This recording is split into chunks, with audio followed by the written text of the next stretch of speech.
Smartphones के जरिए जलजले की पेशगोई करने वाला सिस्टम तैयार। साइंसदानों ने एक नया सिस्टम तैयार किया है जो स्मार्टफोन्स को जलजले की पेशगोई करने वाला आला बना सकता है।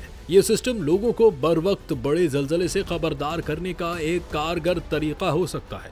टेक्नोलॉजी कंपनी गूगल और यूएस जियोलॉजिकल सर्वे USGS के मुहक्किकीन की जानिब से बनाया गया ये सिस्टम लाखों फोन से हासिल होने वाला डेटा का इस्तेमाल करता है ताकि किसी जलजले के झटकों के इब्तिदाई सिग्नल्स की निशानदही की जा सके। जब बड़ी तादाद में डिवाइसेस जमीन की एक जैसी हरकत का इंदराज करती हैं, तो सिस्टम उसकी निशानदही करता है और करीबी इलाकों में दीगर अफराद के लिए इंतबाह जारी करता है।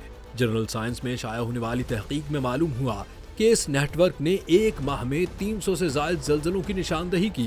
जिन इलाकों में इंतबाह भेजे गए, वहाँ के 85% अफराद जिन्होंने बाद में जलजले के झटके महसूस किए, उनका कहना था कि उन्हें इंतबाह मौसूल हुआ था। तहकीक के मुताबिक अगरचे ये सिस्टम रिवायती सेस्मिक सेंसर्स की जगह तो नहीं ले सकता, लेकिन ये वसी साइंटिफिक नेटवर्क के बगैर भी इलाकों को बड़े पैमाने पर कम लागत के अर्ली वार्निंग टूल मुहैया कर सकता है।